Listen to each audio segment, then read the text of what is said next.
Good morning, students. You are most welcome to the YouTube channel RK Kushwaha English 563, run by Rajesh Kushwaha. पिछली कक्षाओं में हम लोगों ने वर्ब के बारे में पढ़ा हुआ था, कुछ न कुछ जानकारी ली थी। आज पुनः हम वर्ब के बारे में कुछ न कुछ समझेंगे, विस्तार से समझेंगे। तो जैसा कि हमारा टॉपिक है कि वर्ब डेफिनेशन एंड टाइप्स, तो इस वीडियो में हम लोग देखेंगे वर्ब क्या है। A verb is a word that denotes an action और स्टेट। वर्ब वह शब्द होता है जो एक्शन या स्टेट को डिनोट करता है, किसी कार्य या अवस्था को डिनोट करता है, यहाँ तक कि कोई पोसेशन की स्थिति होती है उसको भी डिनोट करता है। इट टेल्स और assert something about a person और थिंग। यह कुछ न कुछ कहता है किसी व्यक्ति के बारे में या फिर किसी वस्तु के या किसी चीज़ के बारे में। अगर एग्जाम्पल के रूप में देखें तो हम लोग देख सकते हैं कि right, play, read, laugh, walk, have, has, had, is, am, are, can, might, should, would etcetera. तमाम ऐसी वर्ब्स हैं जो एग्जाम्पल के रूप में जिनको हम देख सकते हैं। अब हम अगर काइंड्स ऑफ वर्ब्स की बात करें, वर्ब कितने प्रकार की होती हैं, तो बेसिकली मेन रूप में वर्ब दो प्रकार की होती हैं, फाइनाइट वर्ब और non finite verb. Finite verb का मतलब है सीमित क्रिया और नॉन फाइनाइट का मतलब है असीमित क्रिया। जैसा कि पिछली कक्षा में हम लोगों ने देख लिया है कि फाइनाइट वर्ब वो वर्ब होती है जो वर्ब सब्जेक्ट या टेंस से प्रभावित नहीं होती है, और नॉन फाइनाइट वर्ब वो वर्ब होती है जो सब्जेक्ट या टेंस से प्रभावित नहीं होती है। फाइनाइट वर्ब वो होती है जो सब्जेक्ट या टेंस से प्रभावित होती है। तो फाइनाइट वर्ब वो होती है जो सब्जेक्ट या टेंस से प्रभावित होती है, और नॉन फाइनाइट वे वर्ब होती हैं जो सब्जेक्ट या टेंस से प्रभावित नहीं होती हैं। ऐसा हम पिछली कक्षाओं में पढ़ चुके हैं।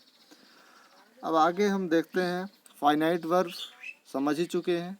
ये ऐसी वर्ब होती है the verb that is governed और लिमिटेड बाय सब्जेक्ट और tense is called finite verb, and the verb that is not governed by subject और tense is called non finite verb. अब हम लोग फाइनाइट वर्ब के प्रकार को अगर देखें तो फाइनाइट वर्ब मेनली दो तरह की होती हैं। पहला होती है मेन वर्ब और दूसरा होती है ऑक्सिलरी वर्ब। मेन वर्ब को हम एक्शन वर्ब या फुल वर्ब भी कहते हैं, और ऑक्सिलरी वर्ब को हेल्पिंग वर्ब भी कहा जाता है। तो इस तरीके से ये दो प्रकार हैं फाइनाइट वर्ब के। और अगर इनको विस्तार से हम समझें तो मेन वर्ब उस वर्ब को कहते हैं जो this verb plays main role in a sentence, it is complete in its meaning. अगर कोई सेंटेंस दिया हुआ है तो उसमें मेन रोल प्ले करती है, यानी इस वर्ब के बिना सेंटेंस मीनिंगलेस हो जाएगा।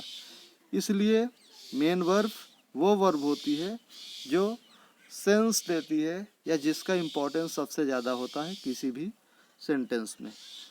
अब अगर आगे हम देखें तो काइंड्स ऑफ मेन वर्ब को हम देखेंगे। काइंड्स ऑफ मेन वर्ब में हम ये देखेंगे कि मेन वर्ब मुख्यतः तीन प्रकार की होती हैं, ट्रांजिटिव वर्ब, इनट्रांजिटिव वर्ब और लिंकिंग वर्ब। ट्रांजिटिव वर्ब वो वर्ब होती हैं जिनको ऑब्जेक्ट की ज़रूरत होती है। पिछली एक कक्षा में इसको भी हम लोगों ने पढ़ा था, फिर भी हम इसको देख रहे हैं। ट्रांजिटिव वर्ब वो वर्ब होती है जिसको ऑब्जेक्ट की ज़रूरत होती है। जैसे कि राइट, वह पत्र लिखता है। क्या लिखता है? पत्र लिखता है, यानी ऑब्जेक्ट है उसमें।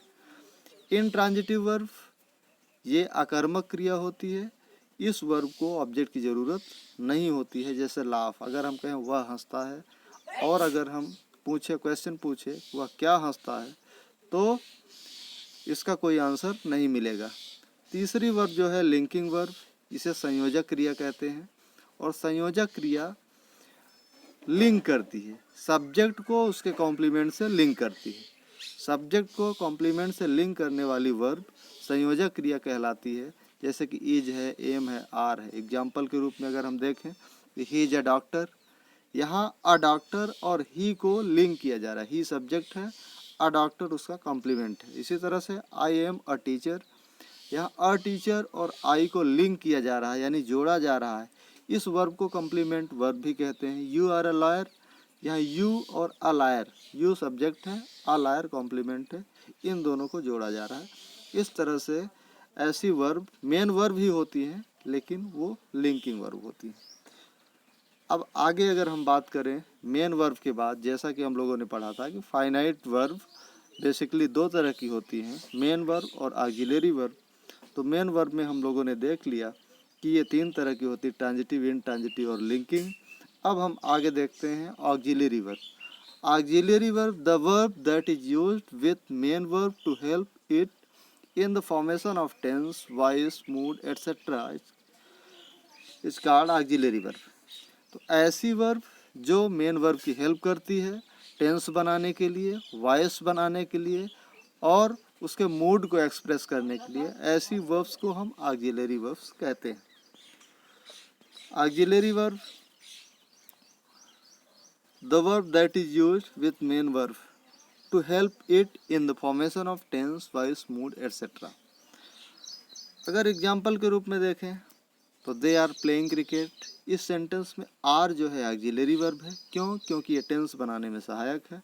सेकंड सेंटेंस को देखें, I don't know his name, तो यहाँ पर डू हेल्पिंग वर्ब है, क्योंकि यह प्रेजेंट इंडेफिनिट टेंस बना रहा है।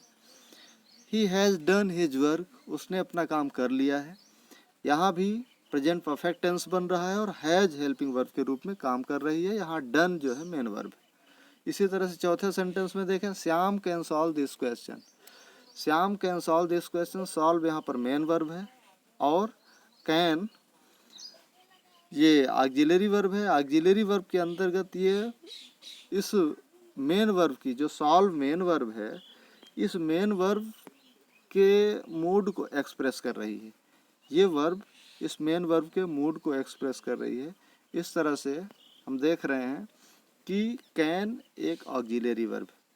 इसी तरह से अगला एग्जांपल देखें, you ought to respect your elders, यहाँ पर रिस्पेक्ट मेन वर्ब है, ऑट टू ऑक्सिलरी वर्ब है, ये रिस्पेक्ट के मूड को एक्सप्रेस कर रही है। उसी तरह से छठवां सेंटेंस देखें, she will sing a song, यहाँ पर विल फ्यूचर टेंस बना रहा है। साथ ही साथ यह सिंग के जो सिंग वर्ब है, मेन वर्ब है, इस वर्ब को क्या कर रहा है, इसका मूड एक्सप्रेस कर रहा है विल। तो इस तरह से ये सारी वर्ब्स हैं जो ऑक्सिलरी वर्ब के रूप में यूज होती हैं। और अगर हम देखें तो ऑक्सिलरी वर्ब भी दो तरह की होती हैं। पहली होती है प्राइमरी ऑक्सिलरी और दूसरी होती है मॉडल ऑक्सिलरी। तो इन वर्ब्स का अध्ययन हम विस्तार से करेंगे आगे चल करके कि प्राइमरी ऑक्सिलरी क्या होती है और मॉडल ऑक्सिलरी क्या होती है और इनका यूज सेंटेंस बनाने में या टेंस बनाने में कैसे किया जाता है। इन सब को हम अच्छे से अध्ययन करेंगे, इन सब वर्ब्स का। तो इस तरह से यह सेशन, आज का सेशन ये कंप्लीट होता है। आशा है कि आप लोगों को वर्ब अच्छे से समझ में आया है। ऐसे ही आगे ही हम लोग पढ़ते रहेंगे। Thank you.